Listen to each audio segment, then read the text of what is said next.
नमस्कार, DD news में आपका स्वागत है। मैं हूं चंद्रशेखर जोशी और आइए सबसे पहले आपको दिखाते हैं इस वक्त की हेडलाइंस। पीएम मोदी ने पश्चिम बंगाल को दी 5400 करोड़ से ज्यादा की विकास परियोजनाओं की सौगात। ममता सरकार पर साधा निशाना, कहा टीएमसी कर रही है करप्शन और क्राइम का डबल अटैक। घुसपैठियों के खिलाफ कड़ी कानूनी कार्रवाई का जताया संकल्प।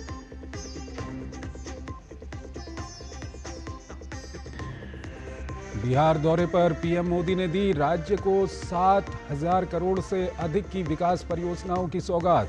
आरजेडी कांग्रेस पर साधा निशाना, कहा गरीबों का पैसा लूटने वालों से आपने बिहार को बनाया मुक्त। इनके राज में लोग घर भी नहीं रंगाते थे, आज सबको घर मिल रहा है। पहलगाम आतंकी हमले के जिम्मेदार टीआरएफ को अमेरिका ने घोषित किया आतंकी संगठन। संपत्ति होगी जब्त, फंडिंग पर लगेगी रोक। विदेश मंत्री एस जयशंकर ने कहा भारत अमेरिका आतंकवाद रोधी सहयोग की एक मजबूत पुष्टि।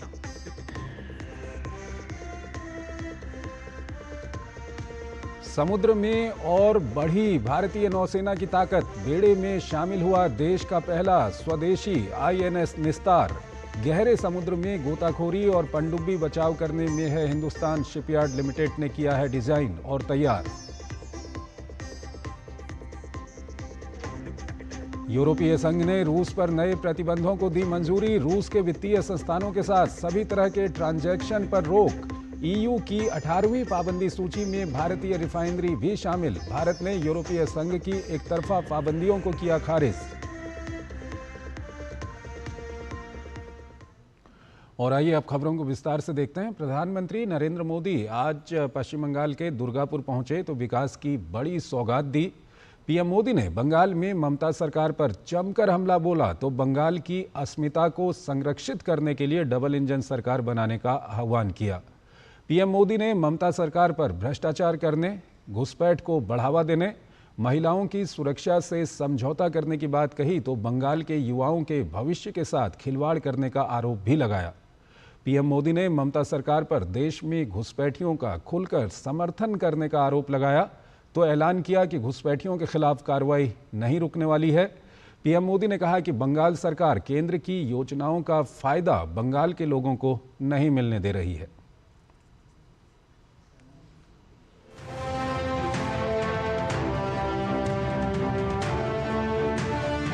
हमें 2047 तक भारत को विकसित बनाना है।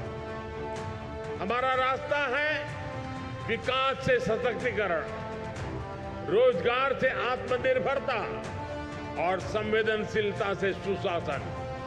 इन्हीं मूल्यों पर चलते हुए हम पश्चिम बंगाल को भारत की विकास यात्रा का मजबूत इंजन बना करके रहेंगे। पश्चिम बंगाल में युवाओं को रोजगार, उद्योगों के लिए जरूरी तकनीक और निवेश, न्यायपूर्ण कानून व्यवस्था, बेटियों के लिए सुरक्षित माहौल बने, तभी पश्चिम बंगाल का पूरी तरह से विकास हो पाएगा। दुर्गापुर में भाजपा की जनसभा में प्रधानमंत्री ने तृणमूल सरकार पर खूब राजनीतिक वार किए।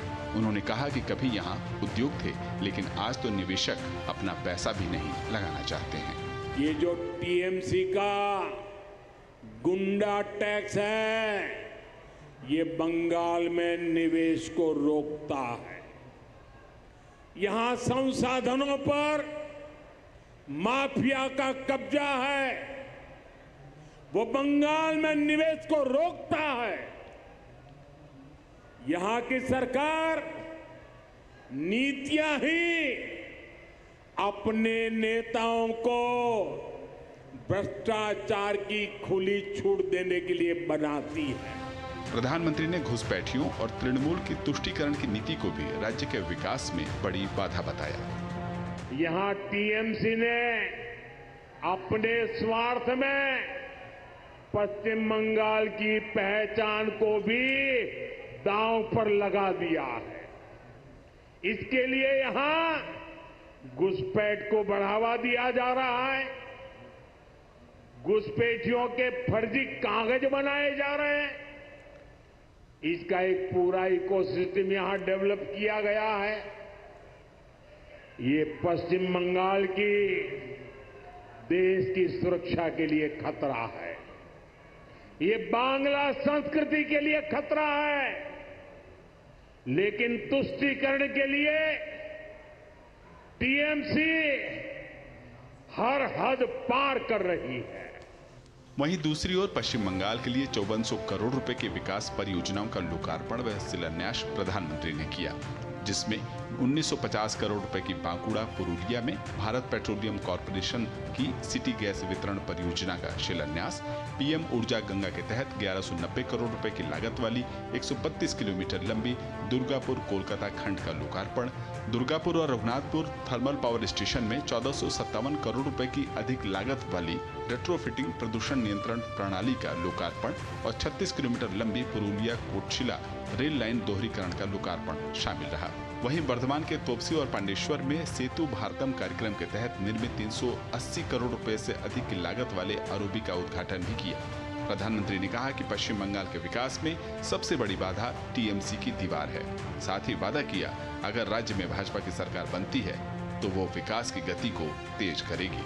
दुर्गापुर से प्रसेनजीत बख्शी के साथ bureau report, DD news. Bihar के मोतिहारी में गांधी मैदान से प्रधानमंत्री ने बिहार को 7,200 करोड़ रुपए से ज्यादा की विकास परियोजनाएं दी। उन्होंने कहा कि अब समय आ गया है कि पूर्वी भारत का विकास तेजी से हो, जिसके लिए विकसित बिहार का बनना बहुत जरूरी है। पीएम मोदी ने राजद कांग्रेस को गरीबों का पैसा लूटने वाला, रोजगार के नाम पर जमीन हड़पने वाला और पिछड़ों के नाम पर राजनीति कर सिर्फ परिवार तक ही सीमित रहने वाला करार दिया।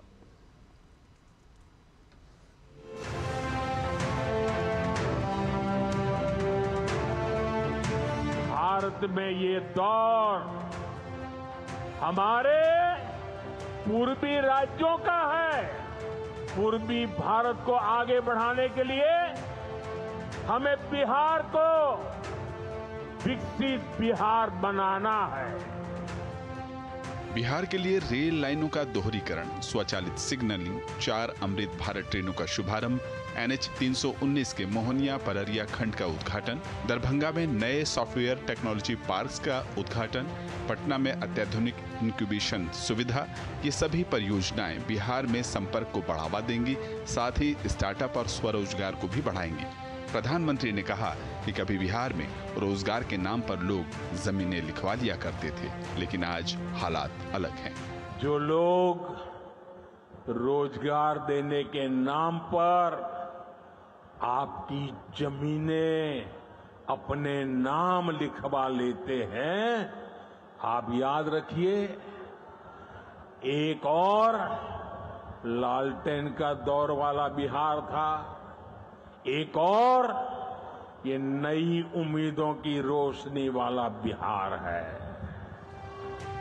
पीएम आवास योजना के 12,000 लाभार्थियों के गृह प्रवेश के मौके पर प्रधानमंत्री ने चाबियां सौंपी। इसके अलावा 40,000 लाभार्थियों को प्रधानमंत्री आवास योजना ग्रामीण की किस्त भी जारी की। प्रधानमंत्री ने कहा कि कभी दौर था जब बिहार में लोग घरों का रंग रोगन करवाने में भी डरते थे। आप भी जानते हैं, आरजेडी और कांग्रेस के राज में गरीब को ऐसे पक्के घर मिलना असंभव था। जिन लोगों के राज में लोग अपने घरों में रंग रोगन तक नहीं करवाते थे, डरते थे कि अगर रंग रोगन हो गया तो पता नहीं कि मकान मालिक को ही उठवा लिया जाएगा। ऐसे आरजेडी वाले कभी आपको पक्का घर नहीं दे सकते। बिहार के गरीब, किसान और महिला सशक्तिकरण के लिए चलाई जा रही योजनाओं का प्रधानमंत्री ने जिक्र किया। उन्होंने दीनदयाल अंत्योदय योजना, राष्ट्रीय ग्रामीण आजीविका मिशन के तहत लगभग 61,500 स्वयं सहायता समूहों के लिए 400 करोड़ रुपए का सामुदायिक फंड जारी किया। प्रधानमंत्री ने कहा कि भाजपा एनडीए सरकार की प्राथमिकता और प्रतिबद्धता पिछड़े लोग हैं, लेकिन जिन्होंने पिछड़ों के नाम पर राजनीति की, वे सिर्फ परिवारों तक ही सीमित रहे हैं। कांग्रेस और आरजेडी गरीबों, दलितों, पिछड़ों और आदिवासियों के नाम पर राजनीति करते आए हैं। लेकिन बराबरी का अधिकार तो दूर, ये परिवार से बाहर के लोगों को सम्मान तक नहीं देते। इन लोगों का अहंकार आज पूरा बिहार देख रहा है। बिहार में नवंबर में विधानसभा चुनाव होने हैं। ऐसे में प्रधानमंत्री ने लोगों को भरोसा दिलाया कि भाजपा एनडीए सरकार ही बिहार का चौतरफा बिना भेदभाव के पारदर्शी तरीके से और भ्रष्टाचार मुक्त विकास कर सकती है और आगे भी करती रहेगी। प्रधानमंत्री श्री नरेंद्र मोदी ने मोतिहारी की जनसभा में लोगों को संबोधित किया। उन्होंने अपने संबोधन में तमाम विकास कार्यों की चर्चा की जो केंद्र और राज्य ने मिलकर यानी डबल इंजन की सरकार ने मिलकर बिहार को विकसित प्रदेश के रूप में स्थापित करने का प्रयास किया है। कैमरामैन ओझा के साथ कुमार आलोक, डीडी न्यूज़ मोतिहारी। बिहार के मोतिहारी में प्रधानमंत्री मोदी की रैली के बाद बिहार के मौजूदा राजनीतिक हालात पर हमारे संवाददाता कुमार आलोक ने बिहार के शिवहर से जेडीयू सांसद लवली आनंद से खास बातचीत की। हमारे साथ जदयू की सांसद लवली आनंद जी हैं। लवली आनंद जी, बिहार में चुनाव होने वाले हैं, चुनाव की आहट भी शुरू हो गई है, हालांकि अभी घोषणा नहीं हुई है, लेकिन बिहार की राजनीति को एनडीए पूरी तैयारी के साथ चुनाव लड़ने की ओर जा रहा है। कैसे देखते हैं आप बिहार की राजनीति को? आप देखिए कि अब चुनाव का तो कुछ दिन बचा है, लेकिन यहाँ पर जितना काम हुआ है अब एनडीए के द्वारा, माननीय मुख्यमंत्री जी भी कितना काम किए हैं, देश के प्रधानमंत्री जी इतना काम किए हैं, पहले कभी हुआ था इतना ज़्यादा? तो आज बिहार कितना आगे बढ़ा है। आप लोग पहले आईना में देखिए कि पहले किस तरह से था। 2005 से पहले माननीय मुख्यमंत्री जी नीतीश कुमार जी जब सीएम नहीं बने थे, उस समय का बिहार को याद करिए, ना रोड था, ना पुल था, ना पुलिया था, कुछ नहीं था। हम लोग वादा किए थे चुनाव में कि यहाँ लोग हमें साथ दें तो रीगा चीनी मिल से धुआं उठेगा, चालू होगा। वो भी हमने जा करके पार्लियामेंट में उठाए और हमारी सरकार मान गई है और वो भी हो गया। हम लोग जो भी वादा किए हैं, वृद्धावस्था पेंशन को आगे बढ़ाने के लिए हमने वादा किया था, पार्लियामेंट में उठाए भी, माननीय मुख्यमंत्री जी से भी बोल करके ये किया है। बिजली यूनिट आप देखिए 125 यूनिट वो माफ हो गया है। तो डबल इंजन की सरकार में डबल काम हो रहा है और जितना वादा लवली आनंद ने जनता से बीच में किए वो सब वादा लगभग पूरा हो चुका है। एसआईआर को लेकर अपोजिशन सत्ता पक्ष पर हावी है। वोटर पुनरीक्षण का जो कार्य चल रहा है उसको लेकर के अपोजिशन आपको घेरे में ले रहा है। अब अपोजिशन का कोई काम नहीं है, ये तो जब आया है चुनाव आयोग का आया है और ये सब हो गया है। लास्ट क्वेश्चन मैम की जो अपराध की घटनाएं जो बढ़ी है, गोपाल खेम का हो या कल पारस हॉस्पिटल में जिस तरीके से कांड हुआ, उसको आप कैसे देखते हैं? अब लोग हमारी सरकार को बदनाम कर रहे हैं, हत्या कहीं से भी उचित नहीं है, लेकिन उसको जल्दी से जल्दी सरकार अरेस्ट भी कर रही है। और ये करने वाले कौन है इसका छानबीन करिए कि ये जो हत्या को अंजाम दे रहे हैं वो कौन लोग हैं, कौन लोग सरकार को बदनाम कर रहा है, इसका छानबीन होना चाहिए। तो ये थी लवली आनंद जो जदयू की सांसद है शिवहर से। तो इनका ये कहना है कि जो अपराध की घटनाएं हुई हैं बिहार में उसके पीछे कौन है, इसकी जांच होनी चाहिए। कैमरामैन विनोद ओझा के साथ कुमार आलोक, डीडी न्यूज़। भ्रष्टाचार के खिलाफ आज कई कार्रवाइयां होती नजर आई। छत्तीसगढ़ में करोड़ों रुपये के शराब घोटाले में पूर्व सीएम भूपेश बघेल के बेटे को आज ईडी ने गिरफ्तार कर लिया है। उधर जमीन के बदले नौकरी के मामले में लालू यादव को सुप्रीम कोर्ट से राहत नहीं मिली है, बल्कि भ्रष्टाचार के इस मामले में जल्द सुनवाई पूरी करने को कहा गया है। इस बीच कांग्रेस नेता रॉबर्ट वाड्रा के खिलाफ हरियाणा में जमीन घोटाले के मामले में ईडी ने चार्जशीट दाखिल कर दी है। राजनीतिज्ञों से जुड़े इन मामलों में सियासत भी जमकर देखने को मिल रही है। छत्तीसगढ़ में हुए 2100 करोड़ रुपए के शराब घोटाले में शुक्रवार को राज्य के पूर्व सीएम भूपेश बघेल के बेटे चैतन्य को ईडी ने गिरफ्तार कर लिया।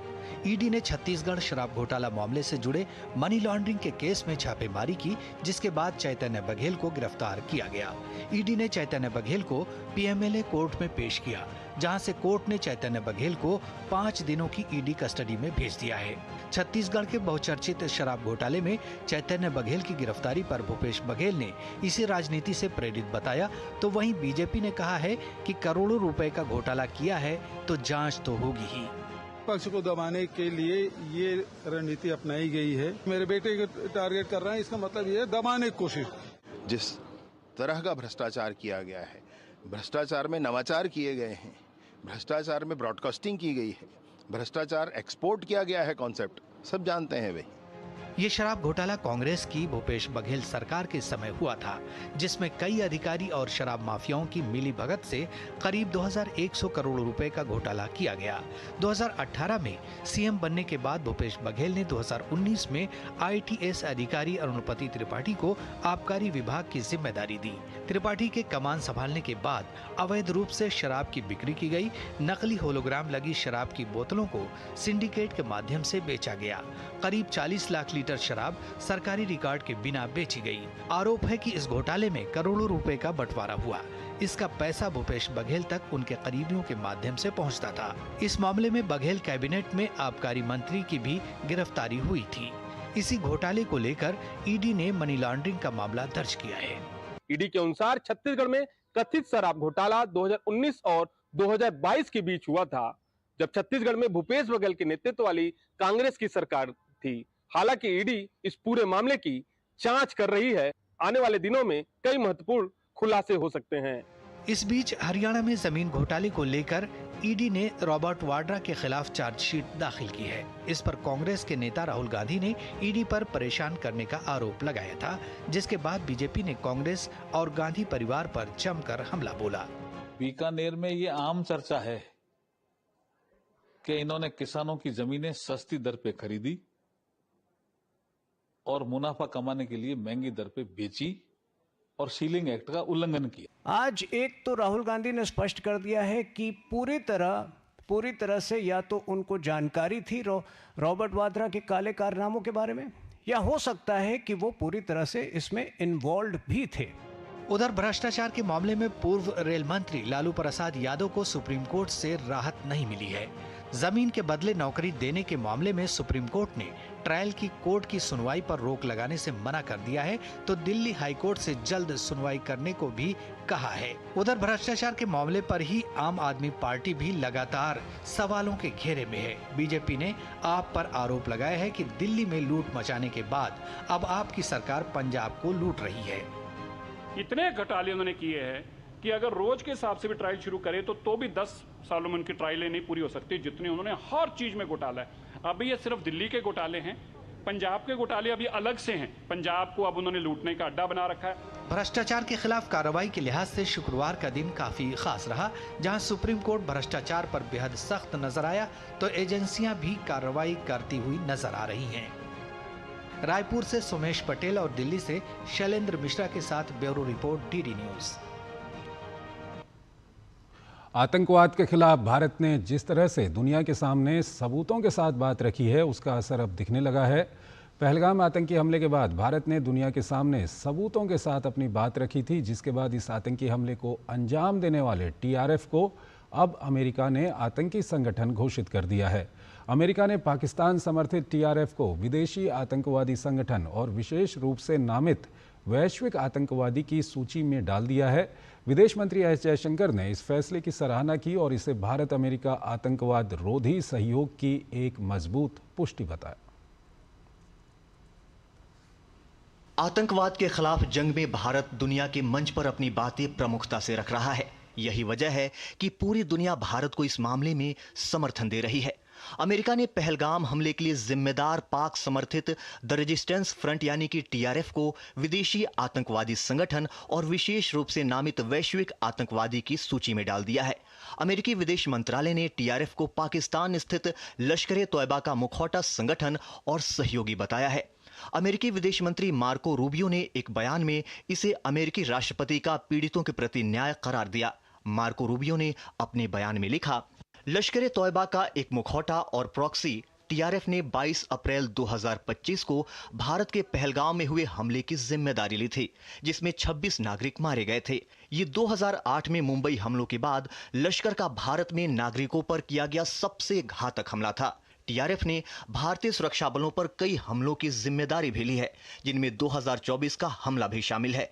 अमेरिकी सरकार का ये फैसला राष्ट्रपति ट्रंप के पहलगाम हमले के प्रति न्याय का आह्वान है। ये कार्रवाई हमारे राष्ट्रीय सुरक्षा हितों की रक्षा और आतंकवाद के खिलाफ लड़ाई के प्रति ट्रंप प्रशासन की प्रतिबद्धता को दर्शाती है। विदेश मंत्री एस जयशंकर ने इस फैसले की सराहना की और इसे भारत अमेरिका आतंकवाद रोधी सहयोग की एक मजबूत पुष्टि बताया। जयशंकर ने अपनी एक्स पोस्ट में लिखा, भारत अमेरिका आतंकवाद रोधी सहयोग की एक मजबूत पुष्टि। लश्कर-ए-तौयबा के एक प्रॉक्सी संगठन टीआरएफ को एक विदेशी आतंकवादी संगठन और विशेष रूप से नामित वैश्विक आतंकवादी के रूप में नामित करने के लिए अमेरिकी विदेश विभाग और सीनेटर मार्को रूबियो की सराहना करता हूं। ये संशोधन अमेरिकी आव्रजन और राष्ट्रीयता अधिनियम की धारा 219 और कार्यकारी आदेश 13224 के तहत लागू किए गए हैं। टीआरएफ पर अमेरिकी कार्रवाई का तत्कालिक असर ये होगा कि अमेरिका में टीआरएफ की संपत्ति जब्त होगी, फंडिंग पर रोक लगेगी। अन्य देश भी टीआरएफ को आतंकी घोषित कर सकते हैं। टीआरएफ सदस्यों की यात्रा, वीजा और गतिविधियों पर अमेरिकी और वैश्विक निगरानी बढ़ेगी। लश्कर से संबंध के चलते पाकिस्तान की भूमिका पर भी सवाल बढ़ेंगे। साथ ही भारत की आतंकवाद के खिलाफ मुहिम को वैश्विक वैधता मिलेगी। दुनिया का फर्ज है कि वो जो यूएन जनरल असेंबली की रेजोल्यूशन 1967 उसके मुताबिक चले, और उसने साफ कहा है, no cause in the world justifies the use of terror. गौरतलब है कि टीआरएफ ने 22 अप्रैल को पहलगाम में हुए आतंकी हमले की जिम्मेदारी ली थी, जिसमें पाकिस्तान समर्थित आतंकियों ने 26 निर्दोष लोगों की गोली मारकर हत्या कर दी थी। ये कदम भारत के लिए विशेष रूप से महत्वपूर्ण है, क्योंकि जम्मू कश्मीर जैसे क्षेत्रों में आतंकवादी संगठनों की गतिविधियां लंबे समय से चिंता का विषय रही है। Bureau report, DD news. केंद्रीय गृह मंत्री अमित शाह ने हाल ही में अमेरिका में आयोजित 21वें विश्व पुलिस एवं फायर खेलों में हिस्सा लेकर लौटे भारतीय दल के सम्मान में दिल्ली में आयोजित समारोह में हिस्सा लिया। कार्यक्रम को संबोधित करते हुए उन्होंने खेलों में पदक जीतने वाले खिलाड़ियों को बधाई दी। सभी खिलाड़ी जिन्होंने इतने ढेर सारे मेडल जीतकर भारत का नाम ऊपर किया है, उनके कोचेस और मेडिकल टीम सभी को हृदयपूर्वक मैं बहुत बहुत बधाई देना चाहता हूं। हमारे लिए सबसे बड़ी बात खेलना होता है। जीत और हार ये तो जीवन का नित्यक्रम होता है, परंतु जीतने का लक्ष्य रखना ये हमारा स्वभाव होना चाहिए। जीतने के लिए आयोजन करना वो भी हमारा स्वभाव होना चाहिए, और जीतना हमारी आदत होनी चाहिए। गृह मंत्री ने कहा कि 2029 में 22वें विश्व पुलिस एवं फायर खेलों का आयोजन भारत में होगा। उन्होंने पुलिस की सभी शाखाओं से इन खेलों में हिस्सा लेने का आह्वान किया। 22वां विश्व पुलिस और अग्निशमन खेल यहाँ होने वाला है, भारत में होगा। जितने भी पुलिस बल देश के इस संगठन का हिस्सा है, इसमें से कोई न कोई कम से कम एक खिलाड़ी इस खेलों में हिस्सा लेना चाहिए। सभी बलों में कम से कम 3 मेडल जीतने का लक्ष्य रखकर खेल तय कर आगे बढ़ना है। ये लक्ष्य रखकर अगर हम चलते हैं तो 29 में जब यहाँ खेल होंगे तो 613 का रिकॉर्ड है, वो रिकॉर्ड आप स्वयं तोड़ दो और देश को और बड़ा सम्मान दिलाने की दिशा में आप आगे बढ़ेंगे। देश में क्रिएटिव और डिजिटल मीडिया इंडस्ट्री को बढ़ावा देने के लिए Indian institute of creative technology की शुरुआत हो गई है। सूचना और प्रसारण मंत्री अश्विनी वैष्णव के साथ महाराष्ट्र के सीएम ने इसका मुंबई में उद्घाटन किया। IICT animation, visual effects, gaming, comics, extended reality sector जैसे 17 विशिष्ट पाठ्यक्रमों के लिए एक नेशनल हब बनेगा। मुंबई में आईआईसीटी की स्थापना के लिए 400 करोड़ रुपए का बजट आवंटित किया गया है। आईआईसीटी कैंपस का उद्घाटन। क्रिएटिव और डिजिटल मीडिया इंडस्ट्री को मिलेगा बढ़ावा। भारत की रचनात्मक अर्थव्यवस्था को मिलेगा बढ़ावा। एनिमेशन, गेमिंग और डिजिटल आर्ट्स को बढ़ावा। देश में आईआईटी और आईआईएम की तर्ज पर आईआईसीटी यानी Indian institute of creative technology भी होगा। मुंबई में केंद्रीय सूचना प्रसारण मंत्री अश्विनी वैष्णव और महाराष्ट्र के सीएम देवेंद्र फडणवीस ने आईआईसीटी कैंपस का उद्घाटन किया। यह संस्थान देश में क्रिएटिव और डिजिटल मीडिया इंडस्ट्री को बढ़ावा देगा। IICT animation, visual effects, gaming, comics, extended reality sector जैसे 17 विशिष्ट पाठ्यक्रमों के लिए एक नेशनल हब बनेगा। मुंबई में IICT की स्थापना के लिए प्रधानमंत्री नरेंद्र मोदी ने 400 करोड़ रुपए का बजट आवंटित किया है। उद्घाटन समारोह को संबोधित करते हुए केंद्रीय मंत्री अश्विनी वैष्णव ने कहा कि केंद्र सरकार युवाओं को सशक्त बनाने और उद्योग के विस्तार के लिए प्रतिबद्ध है। संस्थान ने पहले ही उद्योग की जरूरत के मुताबिक प्रशिक्षण के लिए गूगल, मेटा, एडोब जैसी कंपनियों से समझौता कर लिया है। उन्होंने संस्थान को भारत के युवाओं को सशक्त बनाने और रचनात्मक क्षेत्र में बदलाव लाने के लिए प्रधानमंत्री नरेंद्र मोदी द्वारा परिकल्पित एक ऐतिहासिक पहल बताया।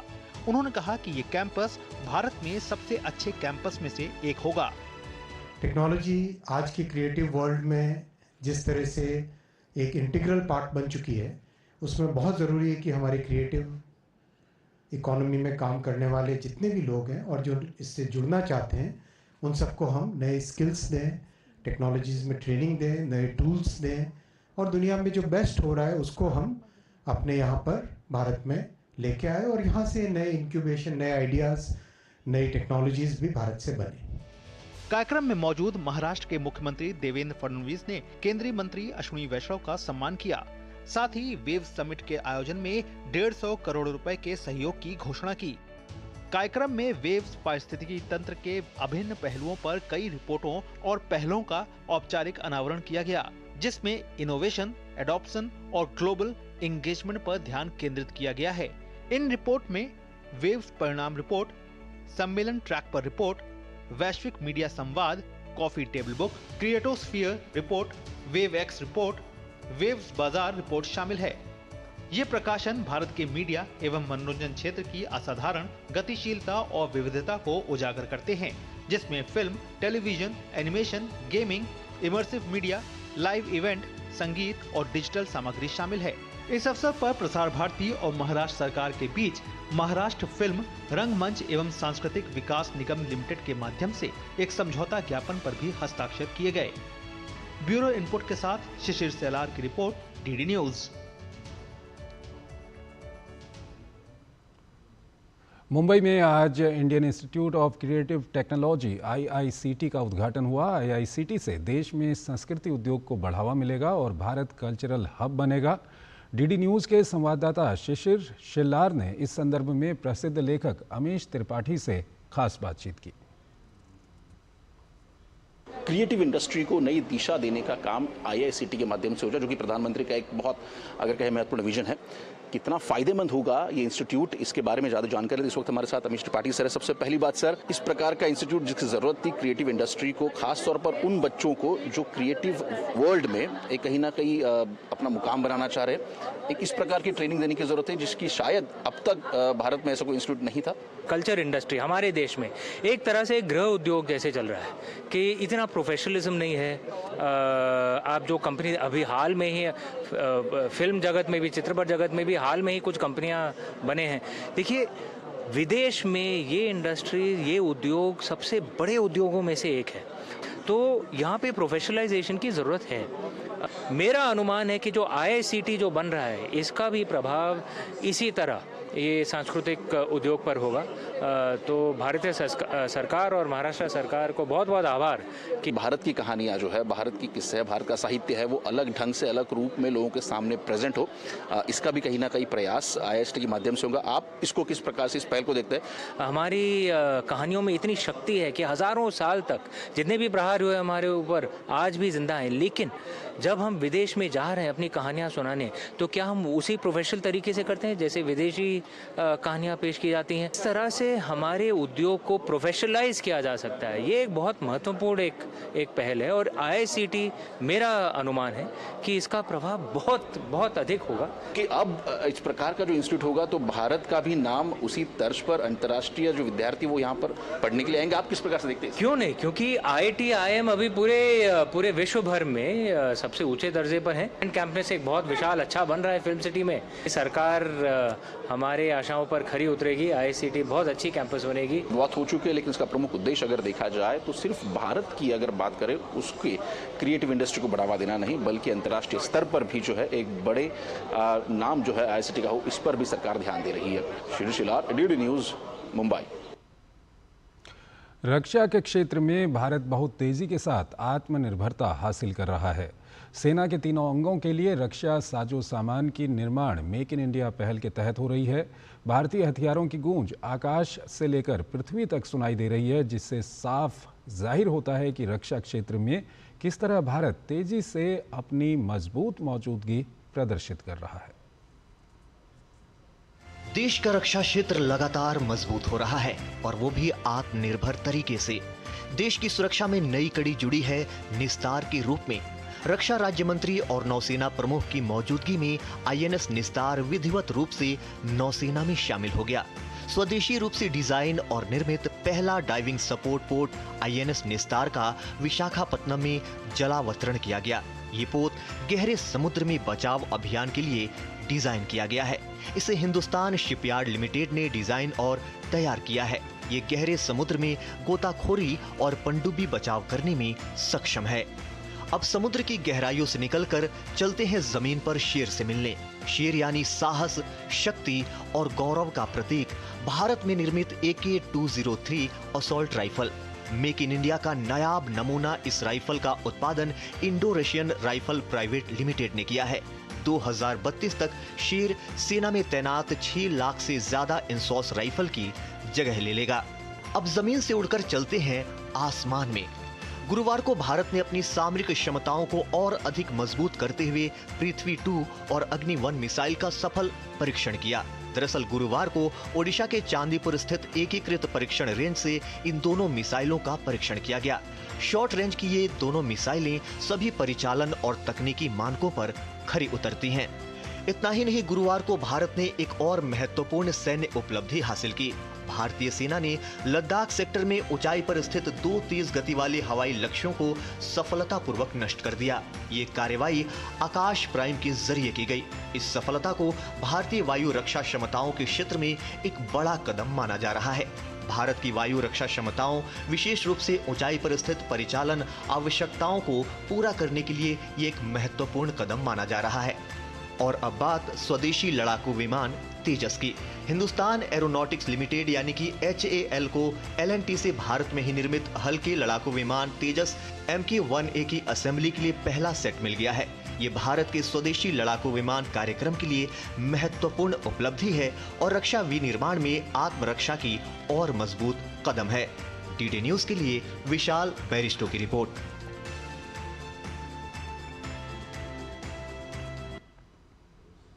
और आइए आपको अगली खबर की ओर लिए चलते हैं। शुक्रवार को केंद्र सरकार में संस्कृति एवं पर्यटन मंत्री गजेंद्र सिंह शेखावत और भारत में रूस के राजदूत डेनिस अलीपोव के बीच द्विपक्षीय बैठक हुई। दिल्ली के शास्त्री भवन में केंद्रीय मंत्री और रूसी राजदूत के बीच हुई ये मुलाकात कई मायनों में खास रही। ये चर्चा रूस में आगामी सांस्कृतिक कार्यक्रमों में भारत की भागीदारी पर केंद्रित थी। संस्कृति मंत्रालय के सचिव विवेक अग्रवाल और मंत्रालय के वरिष्ठ अधिकारी भी इस बैठक में मौजूद रहे। भारत ने यूरोपीय संघ द्वारा लगाए गए प्रतिबंध को खारिज कर दिया है। भारत का कहना है कि ऊर्जा व्यापार के मामले में यूरोपीय संघ दोहरे मानदंड अपना रहा है। विदेश मंत्रालय के प्रवक्ता रणधीर जायसवाल ने इस बारे में एक बयान जारी कर यूरोप को इस तरह के प्रतिबंध से बचने की सलाह दी है। विदेश मंत्रालय के प्रवक्ता रणधीर जायसवाल ने कहा कि हमने यूरोपीय संघ द्वारा घोषित नवीनतम प्रतिबंधों को संज्ञान में लिया है। भारत किसी भी एक तरफा प्रतिबंधों का समर्थन नहीं करता। भारत एक जिम्मेदार देश है और अपने वैधानिक दायित्वों का पूरी तरह से पालन करता है। भारत सरकार ऊर्जा सुरक्षा को अत्यंत महत्वपूर्ण मानती है। यह हमारे नागरिकों की बुनियादी आवश्यकताओं से जुड़ा है। भारत का मानना है कि ऊर्जा व्यापार के मामलों में दोहरे मापदंड नहीं अपनाए जाने चाहिए। यूरोपीय यूनियन द्वारा रूस के खिलाफ लगाए गए नवीनतम प्रतिबंधों में रूसी क्रूड ऑयल की ट्रेडिंग में शामिल एक भारतीय रिफाइनरी को भी निशाना बनाया गया है, जिसमें रूस के रोसनेफ्ट की हिस्सेदारी है। प्रतिबंधों के तहत इस रिफाइनरी पर आर्थिक प्रतिबंध, संपत्ति जब्ती और व्यापारिक सेवाओं की रोक जैसे उपाय लगाए गए हैं। लोकसभा अध्यक्ष ओम बिरला ने संसद भवन में कोरिया गणराज्य के पूर्व प्रधानमंत्री किम बू क्यूम के नेतृत्व वाले एक संसदीय प्रतिनिधिमंडल के साथ बैठक की। उन्होंने भारत की आतंकवाद के प्रति जीरो टॉलरेंस की अटूट नीति को दोहराया। लोकसभा अध्यक्ष ने आतंकवाद के खिलाफ भारत की लड़ाई में कोरिया से निरंतर समर्थन की आशा व्यक्त की। उन्होंने पहलगाम आतंकी हमले की निंदा करने और हाल ही में अहमदाबाद में हुए विमान दुर्घटना पर संवेदना संदेश भेजने के लिए कोरियाई राष्ट्रीय विधानसभा के अध्यक्ष को धन्यवाद दिया। लोकसभा अध्यक्ष ने कोरिया के नवनिर्वाचित राष्ट्रपति ली जे म्यूंग को हार्दिक शुभकामनाएं दी। शासन में प्रौद्योगिकी की परिवर्तनकारी भूमिका को रेखांकित करते हुए ओम बिरला ने बताया कि भारतीय संसद ने पारदर्शिता, दक्षता और नागरिक सहभागिता बढ़ाने के लिए आर्टिफिशियल इंटेलिजेंस व मशीन लर्निंग सहित अत्याधुनिक डिजिटल उपकरणों को अपनाया है। उन्होंने कोरिया गणराज्य के साथ इस अनुभव और तकनीकी विशेषज्ञता को साझा करने की इच्छा जताई ताकि लोकतांत्रिक संस्थाओं और प्रक्रियाओं को सुदृढ़ किया जा सके। कोरियाई राष्ट्रीय विधानसभा में कोरिया भारत संसदीय मैत्री समूह के गठन पर प्रसन्नता व्यक्त करते हुए ओम बिरला ने बताया कि भारतीय संसद में भी ऐसा ही एक समूह गठित करने पर विचार किया जा रहा है। उन्होंने आशा व्यक्त की कि ये तंत्र संसदीय आदान प्रदान और आपसी सहयोग को और अधिक गहरा करेंगे।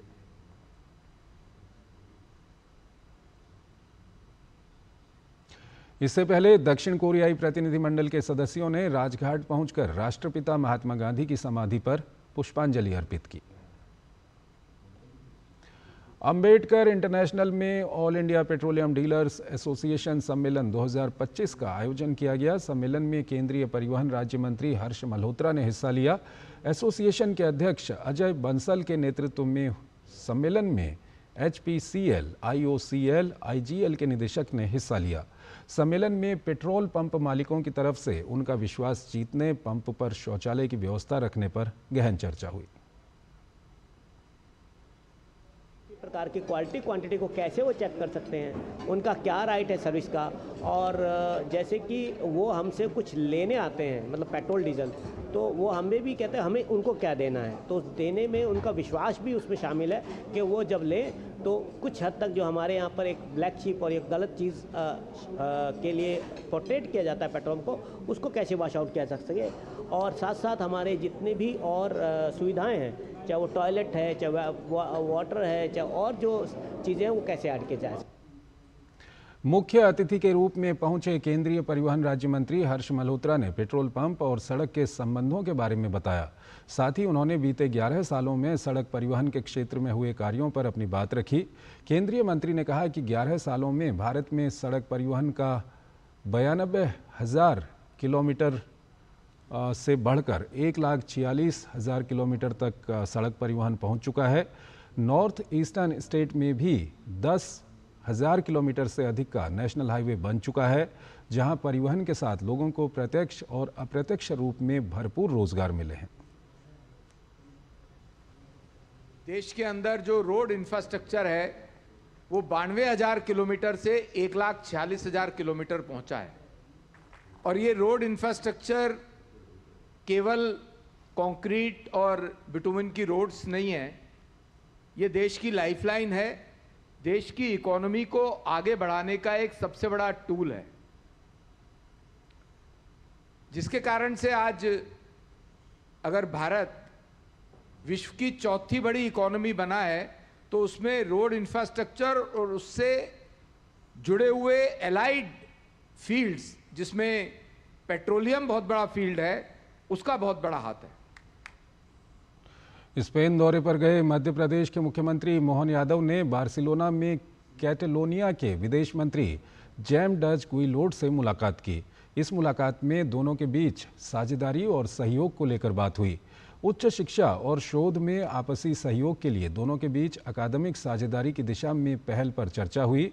इसके अलावा टेक्सटाइल और नवीकरणीय ऊर्जा के क्षेत्र में भी सकारात्मक बातचीत हुई।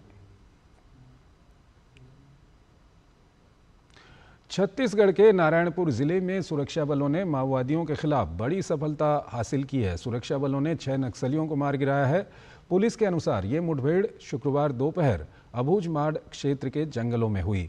इस दौरान घटनास्थल से 6 नक्सलियों के शव, AK-47 राइफल, SLR राइफल, कई अन्य हथियार, विस्फोटक सामग्री और दैनिक उपयोग की वस्तुएं बरामद की गई हैं। सुरक्षा बलों का सर्च अभियान अभी भी जारी है। दक्षिण अफ्रीका में G20 के वित्त मंत्रियों और केंद्रीय बैंक गवर्नरों की चौथी बैठक आयोजित हो रही है। G20 देशों, आमंत्रित देशों और अंतर्राष्ट्रीय वित्तीय संस्थानों के मंत्री और केंद्रीय बैंक प्रमुख वैश्विक आर्थिक मुद्दों पर चर्चा के लिए एकत्रित हुए हैं। इस बैठक के प्रमुख विषयों में वित्तीय स्थिरता, ऋण स्थिरता, वैश्विक मुद्रास्फीति के रुझान और अंतर्राष्ट्रीय वित्तीय संस्थानों में सुधार शामिल है। बैठक में शामिल हुए भारत के मुख्य आर्थिक सलाहकार डॉक्टर वी अनंत नागेश्वरन ने कहा कि वैश्विक परिदृश्य में AI, अनुसंधान और मानव संसाधन पर अधिक निवेश करने की आवश्यकता है। Way in which global south countries can collaborate is to pool their human resources and look at creating R&D, because supply chain vulnerabilities arise from dependence on single sources, and obviously the answer to that is to do what today's dominant supply chain countries have done, which is to invest in technology, invest in R&D, invest in human resources. And if individual countries are somewhat fiscally strapped, it is important to tap into the private sector, but also collaborate and pool the intellectual and human resources to be able to create supply chain resilience. This not only involves understanding each country's strengths in terms of physical resource endowments, etc., but also human resource endowments. And these are the areas through which I think South Africa and India can collaborate. Bihar में नीतीश सरकार ने बिजली उपभोक्ताओं को बड़ा तोहफा दिया है। नीतीश सरकार की कैबिनेट ने 125 यूनिट फ्री बिजली देने के प्रस्ताव को हरी झंडी दिखा दी है। मुख्यमंत्री विद्युत उपभोक्ता सहायता योजना के तहत आगामी 1 अगस्त से इसका लाभ बिहार के बिजली उपभोक्ताओं को मिलने लगेगा। इसके लिए बिहार सरकार 3,797 करोड़ रुपए खर्च करेगी। साथ ही 1.1 किलोवाट क्षमता के सौर ऊर्जा लगाने के लिए कुटीर ज्योति उपभोक्ताओं को पूर्ण वित्तीय सहायता सरकार की तरफ से उपलब्ध कराने का फैसला भी लिया गया है। बिहार पहला राज्य है जो सौर ऊर्जा को बढ़ावा देने के लिए 125 यूनिट बिजली फ्री करने का निर्णय लिया है। और दुनिया में जो ग्लोबल वार्मिंग की चिंता है, उसके लिए पूरी दुनिया में ये हो रहा है कि कन्वेंशनल एनर्जी जो है उसकी खपत घटाई जाए, नॉन कन्वेंशनल एनर्जी को बढ़ाई जाए। उसी के लिए ये आज निर्णय लिया गया है। अनुदान की योजना को पूरा 125 यूनिट, जैसा कि मंत्री महोदय ने कहा, 100% अनुदान सरकार देगी। 1.1 किलोवाट तक का जो सोलर प्लांट है, अपने छत पर हो, कॉमन प्लेस पर हो, उसको 3 वर्षों में, अगले 3 वर्षों में लगाना है। भारत के केंद्रीय जांच ब्यूरो CBI ने पिछले 5 वर्षों में एक बड़ी सफलता हासिल की है। पिछले 5 वर्षों में CBI 134 भगोड़ों को देश में वापस लाने में कामयाब रही है। ये संख्या 2010 से 2019 के बीच पूरे दशक के दौरान विदेश से देश में लाए गए भगोड़ों की 2 गुनी संख्या है। CBI के अनुसार इनमें से 23 भगोड़ों को अकेले इसी वर्ष यानी 2025 में वापस लाया गया। इसके लिए CBI ने इंटरपोल के साथ साथ राज्य और केंद्रीय प्रवर्तन एजेंसियों के साथ समन्वय बनाया, जिसके परिणाम स्वरूप 2020 से इन 134 भगोड़ों का प्रत्यर्पण करने में सफलता मिली। 2010 से 2019 के बीच के दशक के दौरान ये संख्या केवल 74 थी। ये आंकड़ा भारत के प्रत्यर्पण प्रयासों में एक महत्वपूर्ण उछाल को दर्शाता है और अंतर्राष्ट्रीय सहयोग के माध्यम से न्याय सुनिश्चित करने की भारत की दृढ़ता को मजबूत करता है। ये उपलब्धि दर्शाती है कि भारत अब गंभीर अपराधियों को जो न्याय से बचने के लिए विदेशों में छिप जाते हैं, आसानी से छोड़ने वाला नहीं है। CBI ने विभिन्न देशों के साथ मिलकर काम किया, जिसमें जटिल कानूनी और कूटनीतिक प्रक्रियाओं का पालन करते हुए इन भगोड़ों को भारत वापस लाया गया।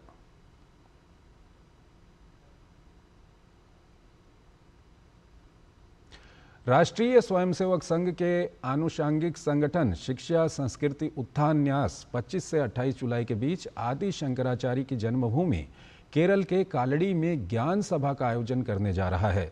न्यास के राष्ट्रीय सचिव अतुल कोठारी ने राजधानी दिल्ली में एक पत्रकार वार्ता में जानकारी दी कि कार्यक्रम के प्रथम 2 दिन राष्ट्रीय चिंतन बैठक का आयोजन राष्ट्रीय स्वयंसेवक संघ के सरसंघचालक डॉक्टर मोहन भागवत के सानिध्य में संपन्न होगा, जिसमें संगठन की कार्य योजना और लक्ष्य के दृष्टिकोण की दिशा में अल्पकालिक और दीर्घकालिक कार्य योजना पर चिंतन होगा।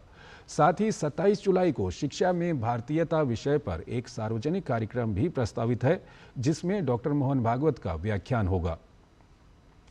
इस दौरान केरल के राज्यपाल राजेंद्र अर्लेकर की विशेष उपस्थिति रहेगी। राष्ट्रीय स्वयंसेवक संघ के सरसंघचालक डॉक्टर मोहन भागवत जी 4 दिन हमारे बीच में उपस्थित रहेंगे। हमने वहाँ केरल के लोगों के लिए अलग स्वतंत्र कार्यक्रम भी रखा है, क्योंकि केरल में है तो उनकी आग्रह था कि भाई हमारे लिए केरल की शिक्षा के लिए आप विशेष बात करिए। तो हमने वहाँ के शिक्षाविदों का एक अलग से सम्मेलन भी रखा है, एक बड़ी सभा का भी आयोजन किया है। उसमें केरल की शिक्षा का गुणवत्ता विकास, क्वालिटी इम्प्रूवमेंट, इस पर हमारा फोकस रहेगा और केरल की जो विशेषता है उनको कैसे शिक्षा के साथ जोड़कर आगे बढ़ाया जा सकता है, इस पर वहाँ चिंतन मंथन होगा। उसमें वहाँ के गवर्नर भी उपस्थित रहने वाले हैं।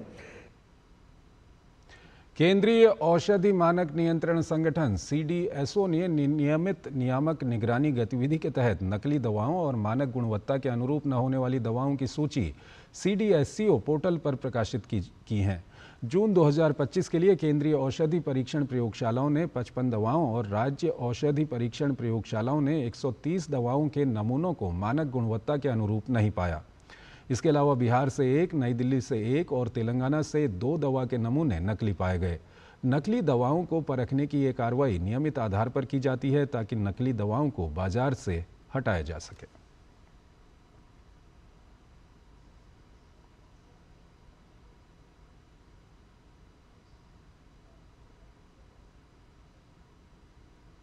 अठारह जुलाई को पूरी दुनिया नेल्सन मंडेला दिवस के रूप में मनाती है। नई दिल्ली के गांधी स्मृति राजघाट में भी नेल्सन मंडेला दिवस का आयोजन किया गया। कार्यक्रम में न्यायमूर्ति जी बालकृष्णन, राष्ट्रीय स्वयंसेवक संघ के प्रचार प्रमुख रामलाल, गांधी स्मृति एवं दर्शन समिति के उपाध्यक्ष विजय गोयल सहित विभिन्न देशों के राजदूत और प्रतिनिधि शामिल हुए।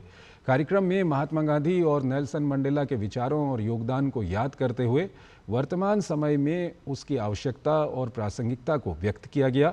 राष्ट्रीय स्वयंसेवक संघ के संपर्क विभाग के प्रचार प्रमुख रामलाल ने कहा कि कुछ लोग दूसरों के बनाए रास्ते पर चलते हैं, लेकिन मंडेला ने एक अलग रास्ता बनाया और उस पर दुनिया चलती है। उनके बनाए मार्ग पर चलने से दुनिया भर में सुख, शांति और सद्भावना आएगी। आज का दिन आज़ादी, समानता और उत्पीड़न के खिलाफ, प्रेस स्वतंत्रता के खिलाफ संघर्ष करने वालों के स्मरण का दिन है।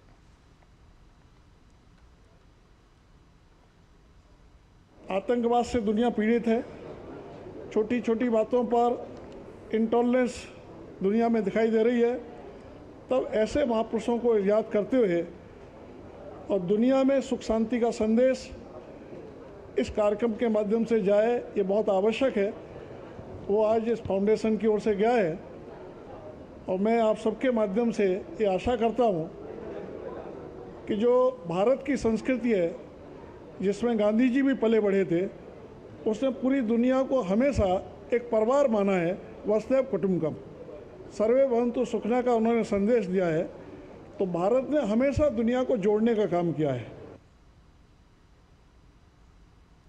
दिल्ली पुलिस की दक्षिण पश्चिम जिले की स्पेशल स्टाफ को बड़ी सफलता मिली है। दिल्ली में घिटोरनी के एक फार्म हाउस में 24 जून को एक कारोबारी से 30 लाख की डकैती की वारदात हुई थी, जिसके बाद वसंत कुंज साउथ पुलिस स्टेशन में मामला दर्ज किया गया था। इस हाई प्रोफाइल डकैती के मास्टरमाइंड दिनेश वर्मा उर्फ बिल्लू को एनकाउंटर के बाद गिरफ्तार कर लिया गया है। इस दौरान उसके पैर में गोली भी लगी है। इस डकैती में शामिल सभी 10 अन्य आरोपियों को भी पुलिस ने गिरफ्तार कर लिया है। द्वारका साउथ वेस्ट में एक्सचेंज ऑफ फायर में एक पूरा का पूरा गैंग पकड़ा गया जो डकैती करने के किसी न किसी मकसद से घुसा था चोपड़ा जी के घर में। उसके बाद 11 लोगों की गिरफ्तारी हुई। क्या कुछ पूरा मामला, इस पर बात करेंगे एडिशनल डीसीपी से। क्या कुछ पूरा वाकया था, किस मकसद से वो घुसे थे और कैसे उसको आपने अरेस्ट? 10 से 11 लोग फार्म हाउस एरिया था घिटोरनी का, उसके अंदर एंटर करते हैं। उनका प्लान यही था कि फाइनेंशियल ट्रांजेक्शंस होती हैं, बिकॉज बिजनेसमैन हैं आदमी जो हमारा जो कंप्लेनेंट है। तो उन्होंने जितना वहाँ पे जो 2 या 3 गार्ड वहाँ पे अवेलेबल थे, उनको ओवर पावर किया। उनके जो कपड़े थे वो खुद पहने और वेट किया कंप्लेनेंट के आने तक का। जब कंप्लेनेंट आए उनको पता था कि कहीं ना कहीं घर में पैसा रखा हुआ है, तो उनको ओवर पावर करके अंदर की तरफ घर में लेके गए और अंदर ले जाने के बाद ये पता चला कि उस टाइम केवल 5 ही लाख रुपए उनके घर में रखे हुए थे। जो एक्स्ट्रा अमाउंट की डिमांड थी वो फिर फाइनली उनकी फुलफिल हुई कि उनका जो गुड़गांव में ऑफिस था वहाँ जाके रिमेनिंग 25 लाख, जो टोटल 30 लाख इस डकैती में इन्वॉल्व थे। जो अलग अलग आरोपी थे उसमें से जो 3 जने थे वो इनके ड्राइवर थे। एक ने ऑलरेडी जॉब छोड़ दिया था जो आदेश कुमार हैं, उन्होंने दिनेश करके हैं, दिनेश वर्मा, बिल्लू करके हैं जो गाजियाबाद से हैं, उनका मेन रोल था जिसने पूरा जो वेपन्स थे और जो बाकी सब लोग इन्वॉल्व थे 11 के 11 उसको बुलाया गया द्वारका एक्सप्रेसवे जो है हमारा, उसके आसपास पुलिस ने उसको इंटरसेप्ट किया after following for around 10 to 15 days. जब वो वहाँ पे मिला तो उसने अपनी ऑटोमेटिक पिस्टल से पुलिस के ऊपर फायर करा। जवाबी कार्रवाई में हमारे पुलिस वालों ने भी उस पर फायरिंग हुई तो उसका जो राइट नहीं था उसमें इंजरी हुआ। इमीडिएटली उसको इंदिरा गांधी हॉस्पिटल ले जाया गया और उसके रिगार्डिंग भी एक केस रजिस्टर कराया गया कापासेड़ा पुलिस स्टेशन में। आखिरी में क्या क्या उनसे रिसीव हुआ आपसे? टोटल जो रिकवरीज थी उसके अंदर 7 लाख का कैश है। उसके अंदर हमारे पास एक स्कॉर्पियो व्हीकल है, एक हुंडई ऑरा कार है, एक चोरी करी हुई टीवीएस की बाइक है, 10 मोबाइल फ़ोन्स है टोटल। बहुत शुक्रिया हमसे बात करने के लिए। कैमरामैन मोंटी के साथ मैं मुकेश शुक्ला, डीडी न्यूज़ दिल्ली। नई दिल्ली के आकाशवाणी भवन स्थित रंग भवन में डेला बेला बदलेगी कहानी का प्रीमियर आयोजित किया गया। ये फिल्म एक महिला की अपने अस्तित्व, आत्मबोध और सामाजिक बंधनों के विरुद्ध संघर्ष की कहानी है। हिंदी भाषा में बनी इस फिल्म में नारी सशक्तिकरण और सामाजिक बदलाव की भावना को प्रभावी रूप से उकेरा गया है। 18 जुलाई को प्रसार भारती के डिजिटल प्लेटफॉर्म वेब्स OTT पर रिलीज इस फिल्म का DD नेशनल पर भी प्रसारण किया जाएगा। कार्यक्रम में DD न्यूज़ की DG प्रिया कुमार सहित मीडिया, कला और फिल्म जगत की कई हस्तियां मौजूद रहीं। इस अवसर पर प्रसार भारती के चेयरमैन नवनीत कुमार सहगल ने कहा कि वेब्स OTT भारत का एकमात्र सार्वजनिक सेवा स्ट्रीमिंग प्लेटफॉर्म है जो हमारी विरासत को डिजिटल नवाचार से जोड़ता है।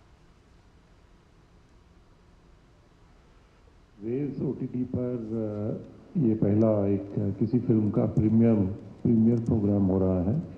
वेव्स OTT एक लीक से हटके एक नया OTT प्लेटफॉर्म है जिसपे कि हमारा ये प्रयास है कि हम साफ सुथरा पारिवारिक मनोरंजन पूरी दुनिया के सामने लेकर आए। इस फिल्म के निर्देशक नीलेश जैन और उनकी टीम की मेहनत को दर्शकों की बेहद सकारात्मक और भावुक प्रतिक्रिया मिल रही है।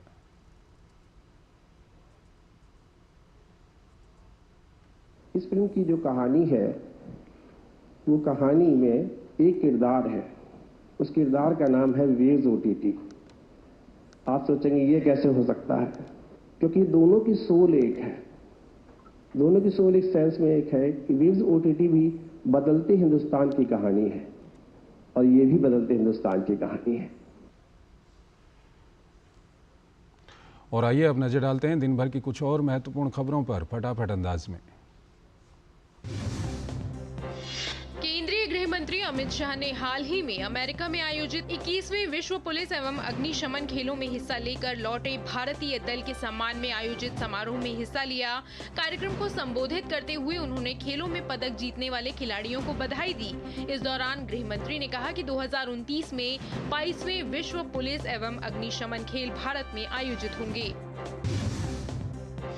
महाराष्ट्र के मुख्यमंत्री देवेंद्र फडणवीस ने विधान परिषद में एक महत्वपूर्ण घोषणा करते हुए कहा कि अगर किसी व्यक्ति ने हिंदू, बौद्ध या सिख धर्म को छोड़कर किसी अन्य धर्म को अपनाया है और फर्जी दस्तावेजों के आधार पर आरक्षण का लाभ लिया है तो उसका जाति प्रमाण पत्र रद्द कर दिया जाएगा। संबंधित व्यक्ति द्वारा सरकारी नौकरियों या अन्य सरकारी योजनाओं का लाभ उठाने पर उसके खिलाफ कठोर कानूनी कार्रवाई भी की जाएगी। यमन की जेल में बंद भारतीय नर्स निमिषा प्रिया को फांसी से बचाने के लिए दाखिल याचिका पर सुप्रीम कोर्ट में शुक्रवार को सुनवाई हुई। इस मामले में याचिकाकर्ता सेव निमिषा प्रिया एक्शन काउंसिल नाम की संस्था ने कोर्ट से इजाजत मांगी कि उन्हें इस मामले में मृतक के घर वालों से बातचीत के लिए यमन जाने की इजाजत दी जाए। सरकार की ओर से अटॉर्नी जनरल R वेंकट रमनी ने कहा कि हम नहीं चाहते कि कुछ ऐसा हो जिसका गलत नतीजा निकले। राजधानी दिल्ली की सुरक्षा व्यवस्था को लेकर दिल्ली पुलिस मुख्यालय में एक उच्च स्तरीय बैठक हुई। इस बैठक में दिल्ली पुलिस, NSG और अन्य केंद्रीय एजेंसियों ने हिस्सा लिया। नियमित सुरक्षा व्यवस्था के मद्देनजर कल दिल्ली भर में 10 अलग-अलग जगहों पर मॉक ड्रिल का आयोजन किया गया। उत्तर प्रदेश के बलरामपुर में अवैध धर्मांतरण के मामले में जलालुद्दीन उर्फ छांगुर के कई ठिकानों पर प्रवर्तन निदेशालय की छापेमारी जारी है। जलालुद्दीन उर्फ छांगुर पर धर्मांतरण, विदेशी धन का उपयोग और राष्ट्रीय सुरक्षा एवं सांप्रदायिक सद्भाव के लिए संभावित खतरा पैदा करने वाली गतिविधियों का आरोप है। गौरतलब है कि यूपी ATS ने छांगुर और उसकी सहयोगी नीतू उर्फ नसरीन को गिरफ्तार कर पूछताछ की, जिसमें कई अहम खुलासे हुए। रॉयल चैलेंजर्स बेंगलुरु की जीत के जश्न के दौरान हुई भगदड़ में कर्नाटक सरकार ने अब यू-टर्न ले लिया है। सरकार ने पुलिस प्रशासन को दोषी ठहराया है और अदालत से कहा है कि पुलिस को इस आयोजन के संबंध में औपचारिक आपत्ति दर्ज करानी चाहिए थी और सुरक्षा प्रदान करने से इनकार कर देना चाहिए था। इससे पहले कर्नाटक सरकार ने भगदड़ के लिए RCB को जिम्मेदार ठहराया था। वहीं भाजपा ने आरोप लगाया है कि सरकार पुलिस अधिकारियों और आयोजकों को दोषी ठहराकर मुख्य रूप से दोषियों को बचाने की कोशिश कर रही है। उत्तर प्रदेश में लगातार बारिश और नदियों में छोड़े गए पानी के चलते कई नदियों का जलस्तर बढ़ गया है। काशी से लेकर प्रयागराज तक कई घाट जलमग्न हो गए हैं। वाराणसी का 80 घाट भी गंगा नदी का जलस्तर बढ़ने से जलमग्न हो गया है। वहीं राजस्थान में राजसमंद जिले के कुंभलगढ़ क्षेत्र में शुक्रवार को मूसलाधार बारिश हुई, जिसमें जनजीवन प्रभावित हुआ। तेज बारिश से कई इलाकों में बाढ़ से हालात बन गए हैं।